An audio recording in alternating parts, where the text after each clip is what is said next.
Okay, hello everybody. We are here for another day of hand breakdowns from the 365-day challenge. This was day 5, and we got a couple kind of interesting ones. These ones will be a little bit different than a couple of the ones we've done so far because I think these ones are more. I'm less correct today. One hand where I made a mistake, one hand where I think my read was incorrect, and then another one that was just the biggest pot of the night, so it's probably worth talking about. So the first one, we're under the gun with pocket eights. We decided to raise it up to $15. Let me get to my tools here. We're gonna make it $15. We get 4 calls, so let's go 1, fold, 2, 3, fold, 4. The small blind re-raises to $60. Ooh, 60. Villain 8 folds. We call the 60. And there's 2 players behind that call the 60. So this guy as well. And let's say this guy as well. Man, my MS painting is not good today. And folds here and fold here. So going to the flop, we have 4 players, me, 2 double callers, and the original 3-better. There's $213 in the pot. Going to the flop, and the flop is Jack of hearts, 8 of clubs, 5 of clubs. Jack 8 5, 2 clubs. The original raiser checks from the small blind. Now, here's where I think there's maybe a mistake. When I look back at this hand, I still kind of like what I did, but I think in theory there's better stuff to do here. So I just bet $80. And part of the reason for this is I don't expect everyone to fold. There's a lot of things that can happen on this board, and I kind of want to see what this turn card is before I drop the hammer with all the different things that can happen here. I kind of want to play this out like looking for a boat on the later street, seeing if the flush draw gets there, seeing if the straight draw gets there. I'm not sure I want the pot to be too bloated. Excuse me just a second. I think 80 is enough that people will just flat it, and I don't want the pot to be too bloated. The other thing is, if this guy is slow playing, like aces or kings or something, which people do sometimes, then he can jam over the top of 80 pretty reasonably, I think. He probably has $300 or $400. I got to do better about writing stack sizes. But if it goes like 80, call, and he's got like aces or kings that he slow played, he can just make it 400, and it's like not the worst play, and we can snap him off. So I think I could have done something different here. From a theory perspective, I think betting 80 here is like generally not what would be recommended, but I'd have to look at a solver. I go ahead and bet $80, and there's one call. It's from this player. He calls the 80. We get a fold from villain 4 and a fold from villain 7. So there's now $373 in the pot going to the turn. The turn is a 10 of clubs. So if you wanted to pick cards that we don't want to see, this one's got to be right up in the mix of cards that are not good for us on the turn. Now, one benefit you get of playing live that's awesome is other people's bet sizes are really bad. If you play online, something like this pops off and you're both 500 deep and you check this turn, this guy's like always going to bet $350. Or he's going to make a sizable bet on this turn. And maybe not 350, that actually is probably not great. But he's going to make like a fairly large bet every time when you check to this turn to him. But live, you might check here, this guy might bet like $80. And, the pot's 373, so I could block bet, but we don't want to get raised. I mean, I don't like block bets in general. So I just go ahead and check, and villain 1 checks as well. So that's a good sign for us. I will say, the more that I've played live, the more that I would just bet these turns, because there's so many more people in pots with like Jack 9 offsuit, or something like that that's just like has a pair. Generally, like I say, when you play online and people are playing mostly premium hands and just folding flops if they don't have good hands or draws, etc., or they're just floating you, You're like never going to see a guy show up with Jack 9 offsuit right here. He's always either going to show up with like a flush or a straight draw or a set, or like maybe a hand like Ace Jack or King Jack maybe, but he's never just going to show up with like Jack 9 or like 8-7 or something like that, where in this kind of pot that's actually completely legitimate. So I bet these turns more often the more that I'm playing live with a hand like 8s. But in this hand I check and villain 1 checks. And the river peels off the Jack of Diamonds. So we make a full house. It can be a bit of a scary card for us. I mean, he can have Jack 10, he can have Jack 5, he can even have Jack 8. But, I mean, really, it's not. He can, and sometimes every once in a while you're going to lose this pot to one of those hands, but realistically, this is a gin card for us. And the question is, what do we do here? There's 373 in the pot. We have, like, I think somewhere in the 400 to 500 range behind. Me and this guy were both reasonably deep stacked, so we're pretty deep. What does our opponent's range likely look like? So he can have something like 6-7. Nothing happens there. He could have something like 9-10. He would have made a pair here. He can have something like 8-7 or 8-9. Something like that is the kind of hand that might have called here. I mean, he could even have something like 5-6 or, you know, something that just was a pair of 5s hoping to get there. That wouldn't be that mind-blowing live. And then obviously he can have a jack, which just made 3 jacks. Or he could have a flush, which got there on the turn and decided to slow play it because he was worried I wouldn't call. Point being, there's not really very many hands that have showdown value that you wouldn't be happy with if you were him. Like, the only one off the top of my head that I can kind of think of are the two is like 10-9 and Queen 10. Maybe you call this flop with a straight draw, and then you peel a 10 on the turn, and then when it gets checked to you on the river, you're like, I got a 10, but I don't know.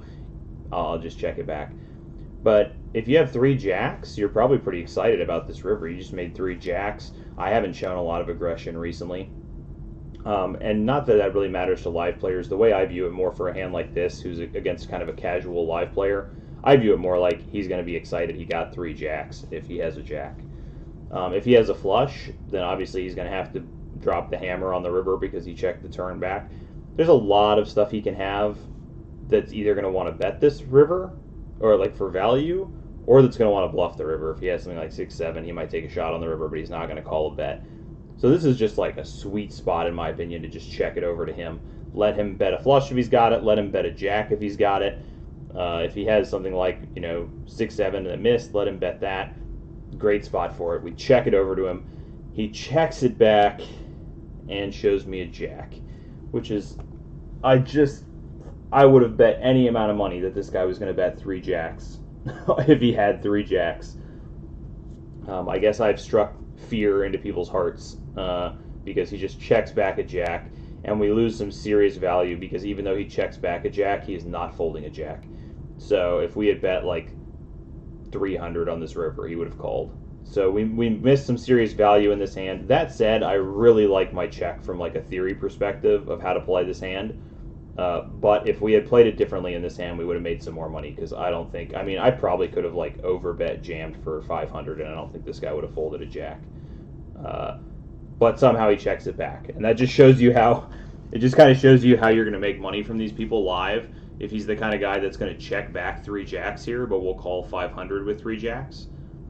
It just means that if I have like a 10, I get a free showdown against him when he has 3 jacks, but when I have this hand, I can get 500 if I play it differently. So in any case, we miss all the value. Pot doesn't get any bigger, but we do take down a solidly sized pot with our pocket 8s. This is the last one I want to do. This is a hand I posted about in the Discord. If you're in the Discord, you already read about this hand, but this one is had me like in stitches in my own mind when it happened during the day. I have aces. I'm on the button, and not only am I on the button, but I have straddled to $5 on the button. So we're looking great here. 6 people call. Go ahead and get my brush out. It's a $5 button straddle, so we get a call and a call and a call. Oh, I did this wrong, but it's all right. We'll make it work. A Call, call, call, call. Keep in mind they have the live button straddles here. Oh shit, I X'd out too many people. Okay, let's say this guy called as well. Because there was 6 callers, and then it's on me, so the button gets to act last. And I make it $40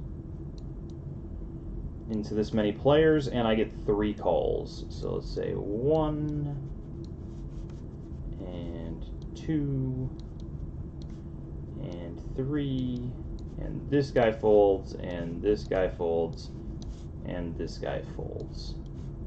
So we're now dealing with 3 opponents, villain, 2, 5, and 7. There's $176 in the pot. And the flop comes king. Oh, I should just do this.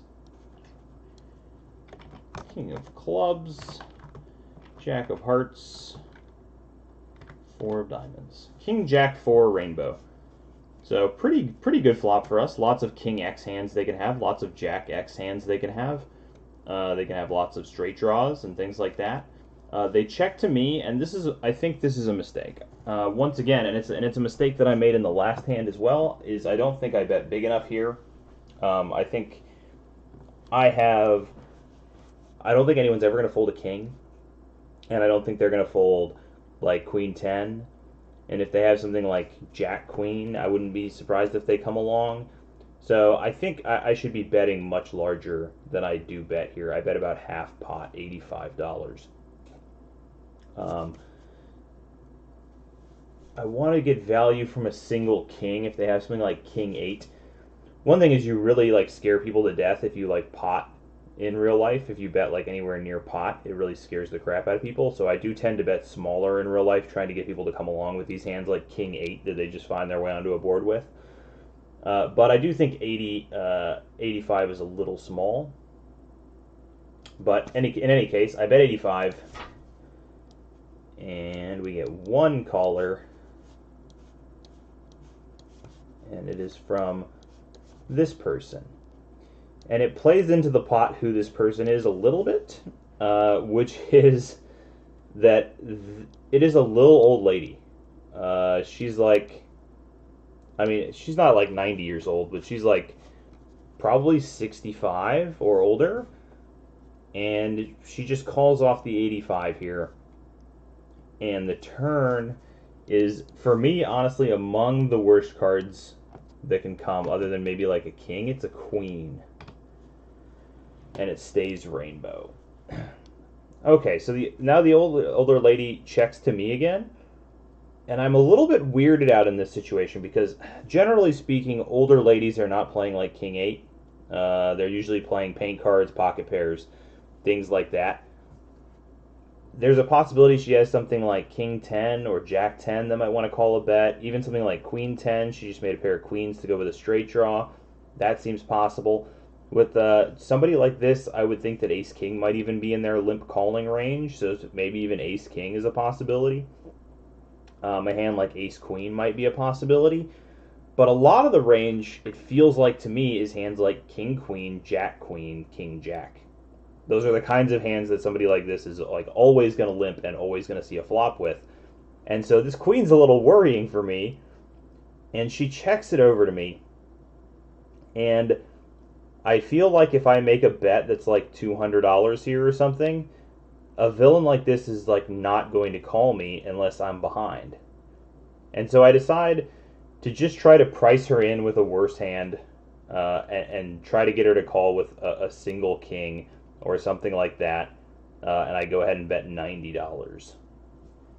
So I think I could have sized this up a little bit too, but at the time I was just so weirded out. This is honestly a spot where I wasn't sure at all what to do, as it felt like her range consisted of so many things that beat me and so many things that I can get value out of. There's just so many different things in there. I just was not sure, honestly, what the best bet sizing here would be. So I'm just completely weirded out going to this river. And when we go to the river, there's 526 in there, or 516? 526, right? I might have gotten my math wrong somewhere in this hand because I have a different number written down on my paper. But anyway, the river comes, and it's a 6. It's an offsuit 6. And she checks to me again. And man, I still just have no idea what to do in this hand. I'm so lost. Like, she's played, and when you watched this hand like live too, she seemed like she like tank called the turn. She didn't look happy on the river. She never looked happy anywhere in the hand. She was just like check, sigh calling. I literally had no idea what to do on the river in this hand. And I bet $90 again. I just thought, if I want to make her call with like a single pair of kings, a single pair of queens, a single pair of jacks, can I make a bet where no matter if she has any of those value hands, I can get paid? Or any of those hands that I want to get value from, I can get paid? Because I feel like, once again, if I bet like 300, I feel like she's only calling if she has king, queen, king, jack, something like that. But maybe with 90, with how big the pot is, maybe she calls me with like king 10, queen 10. Like king 10, she would definitely call. Queen 10, probably. Even jack 10, maybe she might call.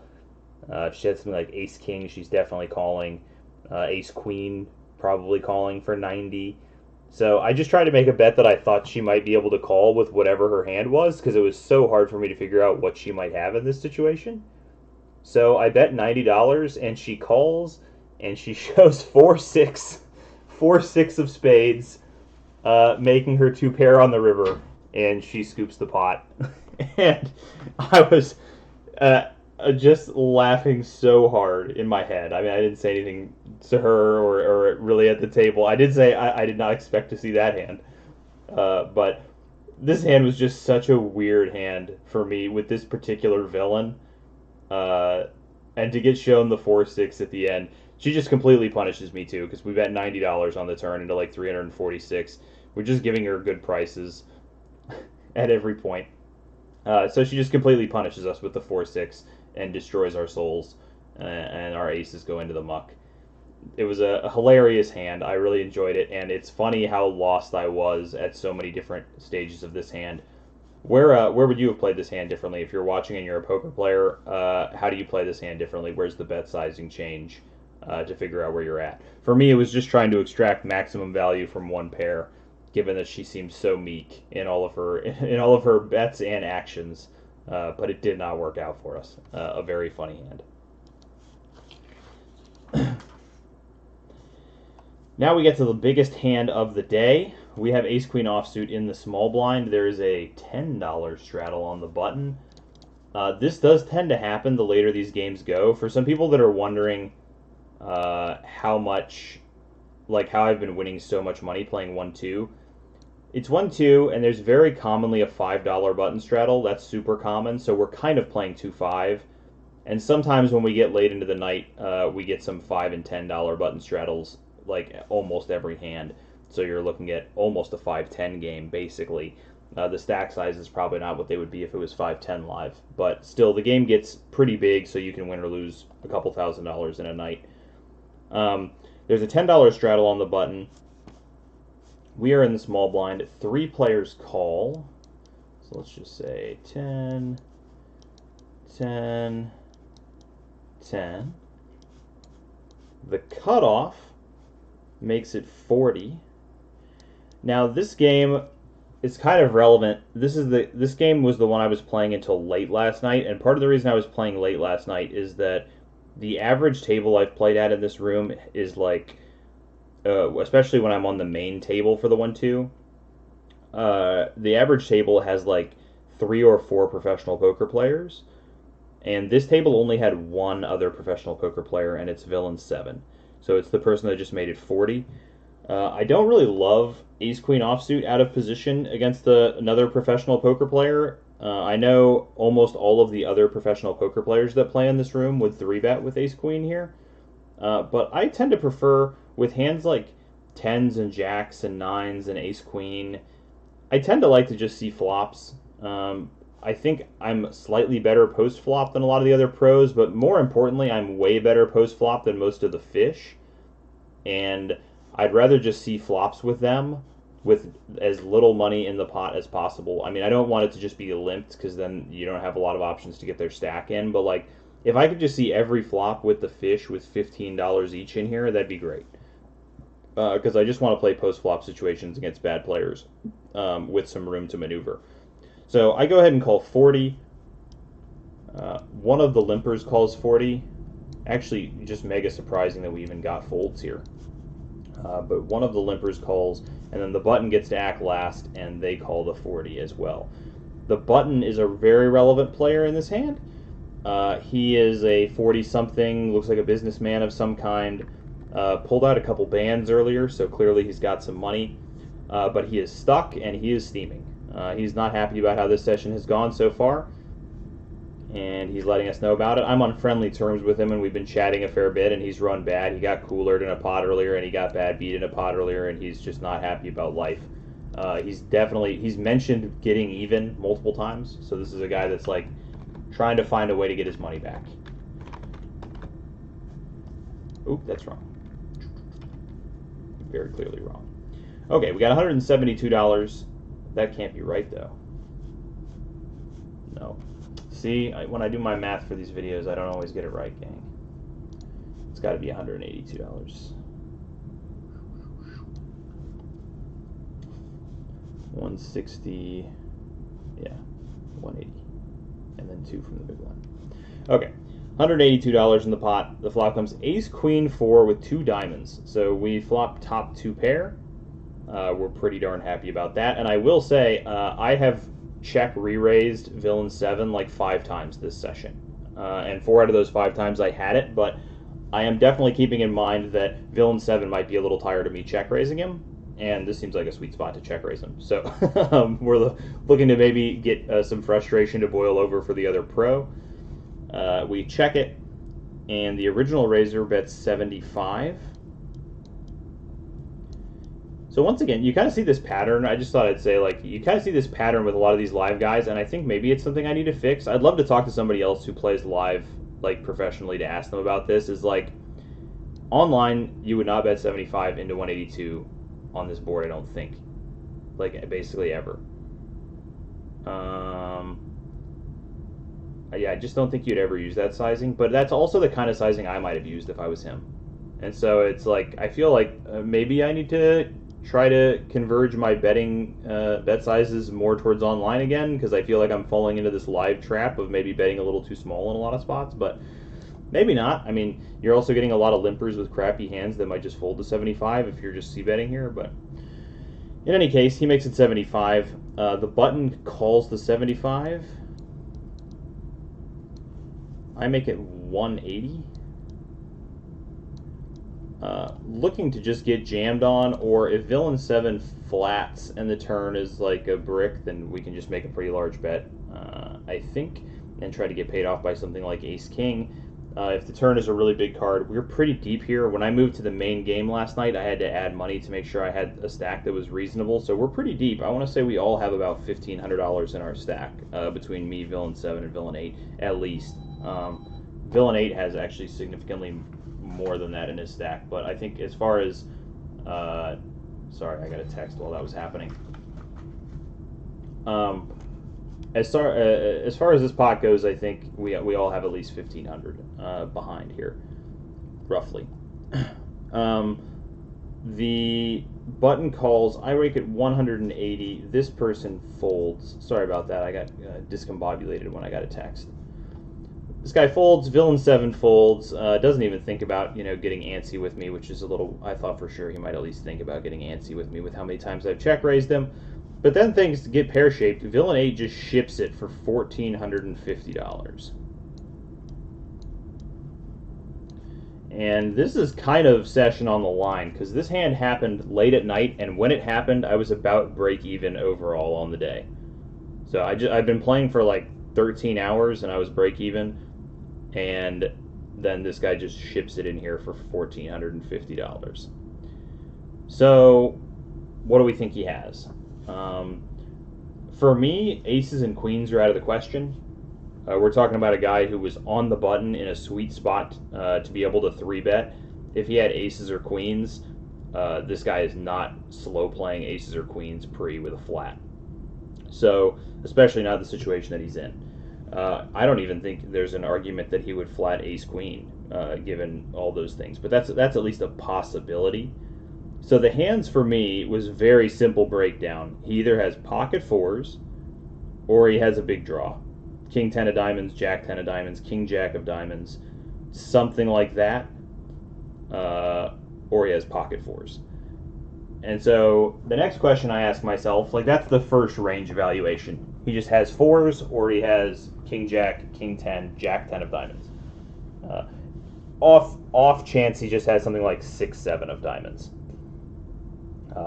where he's just losing it because he's trying to get even and he just has a naked flush draw. That's a possibility.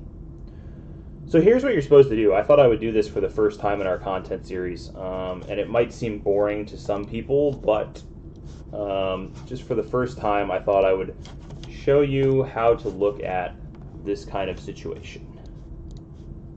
So hold on just a moment. Sorry. I should have brought this up earlier.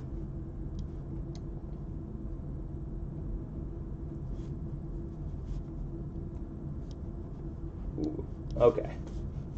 So let's just look. In case you're someone that's not a serious poker player, let's have a look and see how this hand plays out if you run it like this.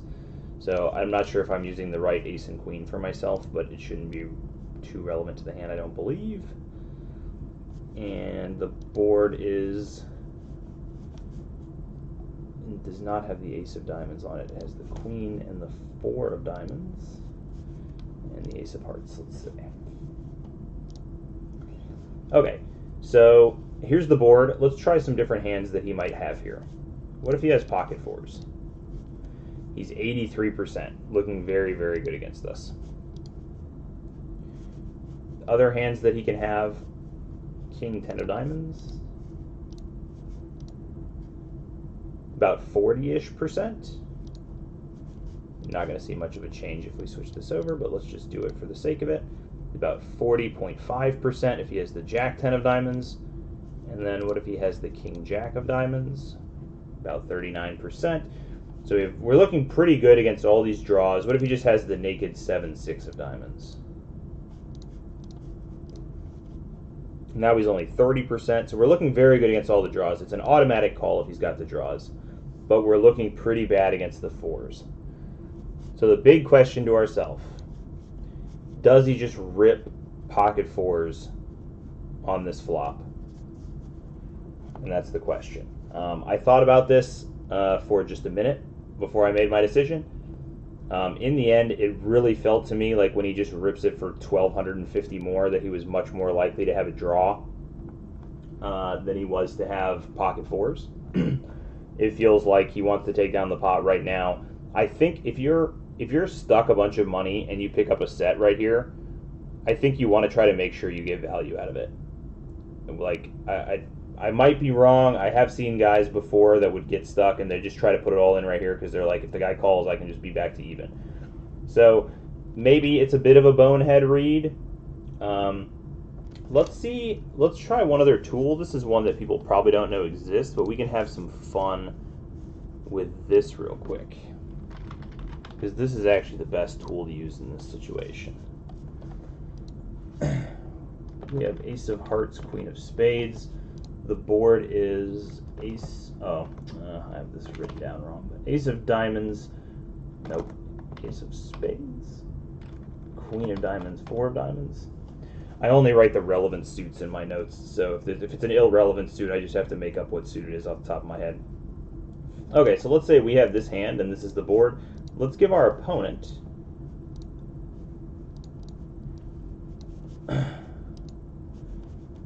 he can have all the combinations of pocket fours. He can have King 10 suited, but only in diamonds. He can have King Jack suited. Just a second. Sorry. can have King Jack suited, but only in diamonds. He can have something like 6-7 suited. I'm just making that one as a random. We'll give him a couple different ones of those. He can have, say, 10-7 suited, 7-5 suited. I'm just giving him a couple generic flush draws here. Ace-7 suited. So let's say that these are the hands that we think it's possible that he could have. I'm trying to think, was there another hand that we were considering as a possibility? King Jack, King 10, Jack 10. Jack 10 suited, but only in diamonds. Okay, if we've done this correctly, it should give us, yes, it should give us an evaluation of how our hand rates against this whole range of hands. So we are a slight underdog at 48% to his 52%, assuming that these are the only hands he can have. I think realistically we're slightly better off, because if he can have any generic flush draws, then it's not only like 2 or 3 combinations, it's a lot of combinations. So I'm guessing we're slightly better off than this, but there's also a lot of money that's already in the pot. So if you're sitting here at about 50% with this much money in the pot, it's an automatic call. And we do call. And he turns over Ace-8 of diamonds for top pair and a flush draw. So best case scenario, basically. You really can't actually find a hand that's better for him, or for him to have, than that for us. So best case scenario, he's like 30% to win, maybe slightly less. And we decided to run it twice. Didn't want to throw the whole session. I've been playing 13 hours. We have a hand that's really less likely to lose both boards. So I just decided to run it twice and not compromise the whole session if we get unlucky here. And as it turns out, in the first board, it just runs out clean and we win. In the second board, there's a diamond on the turn, but a queen on the river. So we take both boards, we scoop this pot up, and we end the day. I'm going to try to use Poker Stove and stuff more often in the future. Sorry, I got a little thrown off in this video because I got some text and a phone call about something kind of important while I was in the middle of it. So we'll use more like Poker Stove and things like that in the future because it's very helpful for this kind of stuff. But I think this is a pretty automatic call, especially against this player. I mean, he argued after the hand was over and was like, "What are you doing? I can have 4s and queens and I can have everything." And it's like, I don't know, man. This guy can have Ace-4 here too. I didn't even mention that. You could see him show up with something like Queen-4 here. There's other hands that we beat as well. So I think this call is kind of automatic. I did think about it for a minute, but that's the end of the video for today. I'll be heading in for day 6 pretty soon, and I will talk to you guys later. Have a good one.